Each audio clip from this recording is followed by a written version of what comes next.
Welcome to your second set of video notes. These notes are going to focus on two different phyla, so Nematoda and Rotifera, which are the roundworms and the rotifers. So let's take a look here at our chart again.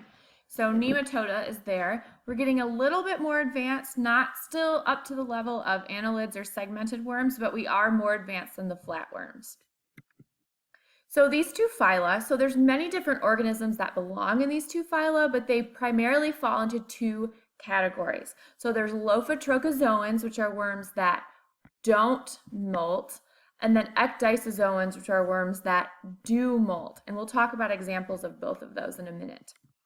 So first up, phylum Rotifera. So these worms are Lophotrochozoans and they don't molt. They are triploblastic, so they have those three layers again with bilateral symmetry, so we're still pretty similar to the flatworms. They're also unsegmented, but this time they have a pseudocoelomate. So this is what makes them primarily different from the flatworms.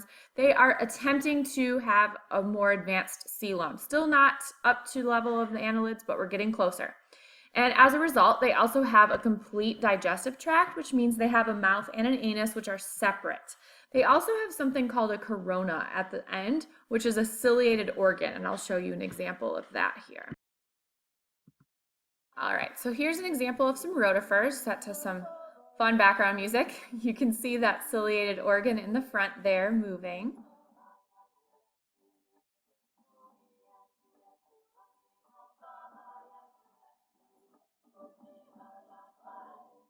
They're pretty cool looking. So the rotifers also have some pretty cool additional characteristics. So their posterior end actually has toes and adhesive glands. So if you look in this picture down here, that's how they attach to surfaces. They also have a well-developed cuticle, which is what keeps them protected. If you remember, that was an additional term at the end of the flatworm notes. And they have those protonephridia, which again are connected to flame cells, which help with that excretory system of the worm. And males generally are reduced in number or absent, so females are pretty common. And something called parthenogenesis is common, which is actually the ability to reproduce from unfertilized eggs. So here's a diagram of a rotifer. If I were you, I'd pause this and either sketch this out or screenshot it and put it into your notes. That way you have this diagram. And some other external features. So we talked about the cuticle. This covers their entire external surface and it serves as a protection. They also have something called a lorica, which is when that cuticle thickens to form an actual encasement around the worm. And this is the main support element of this worm. It's kind of a hydrostatic skeleton because the pseudocoelom is also an additional form of support. So feeding and digestion, so that coronal cilia that we saw, that brings food to the mouth. So it enters the pharynx, which has a muscular organ which grinds that food up. Then it goes through the esophagus to the stomach, and then some of them do have intestines and a cloacal bladder, which ultimately opens up to the anus to get rid of the waste. And notice how important cilia is in all of these parts. So a ciliated esophagus, a ciliated stomach, ciliated intestines. Cilia are essential to survival of the rotifers. And that excretory system that we mentioned, so the protonephridia, those empty into that cloacal bladder, which is essentially just where its waste goes. And it helps with osmoregulation, which is essentially maintaining the water of the organism and keeping it at a healthy level. And this just helps with the exchange of gases, getting rid of waste, just keeping the worm healthy. So their nervous system has two lateral nerves, and they're bilobed, ganglionic brain, once again, just like the flatworm. It's on the dorsal surface of the mastix this time. Those sensory structures can either be one or more, and they're short little antennae, or it's the corona. And they also have eye spots. So like our friendly little planaria that had those two eye spots, they also have eye spots to help them judge light. So reproduction and development. So it does vary within each class, so they can either reproduce asexually or sexually. Asexually is that parthenogenesis that we talked about, where actually an organism can develop from an egg that isn't even fertilized. Or sexual reproduction, which is where the females have the ovary, the males have the testes that produce the sperm. Typical sexual reproduction occurs here. So they also have two types of eggs they can produce. So they have amictic and mictic. So amictic are what we talked about from the females. They are produced via mitosis, which is a good thing to reference back to bio. And that just means that they're essentially clones. They are an exact replica of the female. And they can't be fertilized, they just develop directly into more females. So mictic eggs, on the other hand, are produced by meiosis, and they're haploid, meaning they have half the number of chromosomes. Spell it all out. Half the number of chromosomes. So if they are unfertilized, these mictic eggs, they develop into males. If they are fertilized, they become dormant, and then they eventually develop into amictic females. So here's just a look at that reproductive cycle. You might want to pause it here and kind of look through it on your own as well.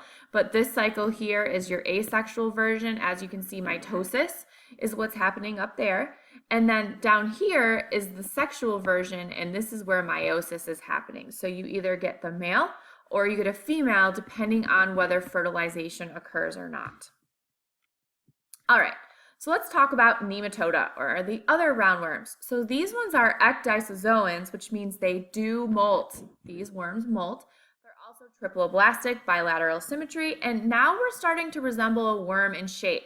So that is a term you need to know called vermiform. And they also have that pseudocoelom the pseudocoelom that we talked about, but they're still unsegmented, and they do have that cuticle. So let's take a look at some nematodes. All right, so here's a video about some nematodes.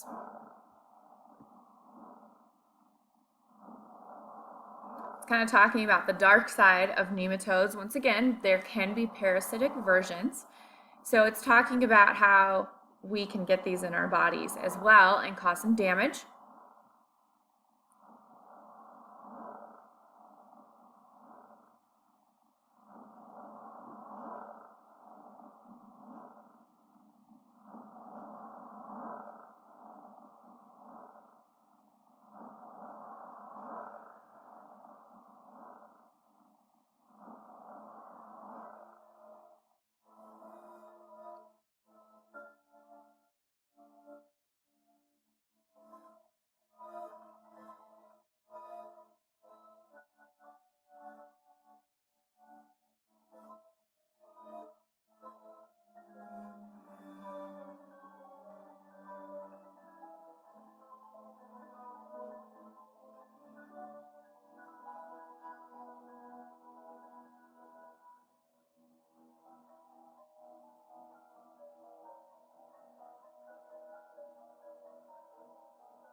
Kind of gross, huh?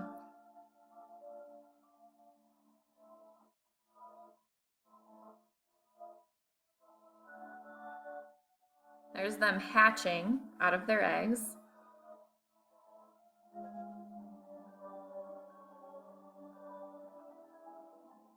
And just think, this is in your intestines if you're infected with these.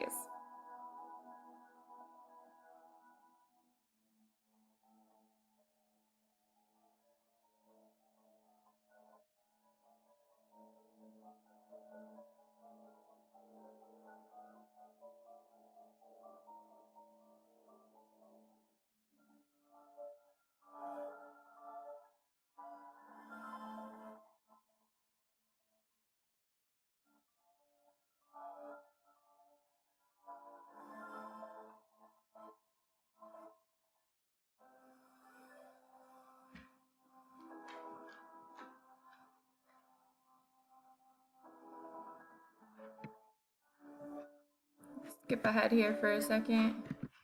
And there's a bunch of them in your intestines. Gross. So some other characteristics of Nematoda is the juveniles are going to molt. As that video showed, those particular worms could go through 4 molts. They also have that complete digestive tract, so they have the mouth that goes all the way out to their anus. And they have a unique excretory system with something called Rennet cells, which go into collecting tubules. And their body wall has only longitudinal muscles, which are used for movement by thrashing. So as you saw in that video, that worm was thrashing its way out of the egg. So here's just a look at the anatomy of a roundworm in Nematoda. Once again, if I were you, I'd pause this and either sketch it or you can screenshot this and put it into your notes. So some external features. So they have that cuticle, that protection that we've talked about. They can actually molt 4 times during maturation. And they have a way to maintain that hydrostatic pressure through that cuticle, but it's also protection and resists it being digested. So they live in digestive organs of a host, so that helps them from actually being broken down by what's in the host. And they have 2 types of sensory organs. So they have amphida and phasmida. So amphida are along the cuticle, phasmida are near the anus, and they're both chemoreceptors, which means they're looking for chemicals. So they respond to chemical sensations. So internally, they have a pseudocoelom, that fluid-filled cavity with organs, a hydrostatic skeleton, and once again, we're now up to that round shape of those body muscles and that pseudocoelom that we talked about. So they can be plenty of things in how they get their nutrition. They can be herbivores, carnivores, omnivores, saproprobes, which mean they eat like decaying things, or parasitic like we saw. They have mouths with teeth, jaws, stylets, so they have ways to attach to what they're eating. That order of how it goes from the mouth to the buccal cavity, then to the pharynx, the intestine, the rectum, and the anus.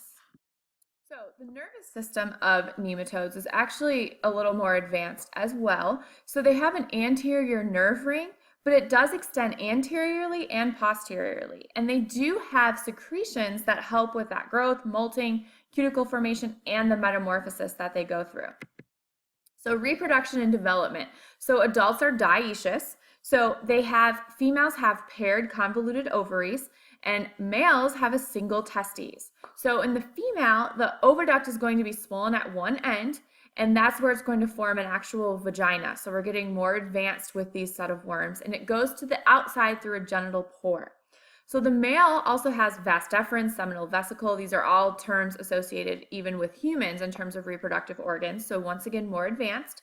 They have a posterior flap, and it helps with that transfer of sperm to the genital pore of the female. So here's a look at the males and the females. You might want to pause this here and just kind of take a look. So it shows the testes and the sperm duct of the male. And then with the female, it actually shows her uterus here, her vulva, and her ovaries.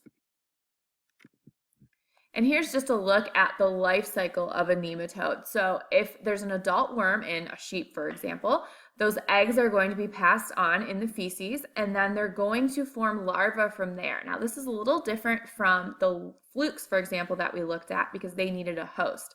These eggs, on the other hand, hatch into larvae that just survive out in the environment.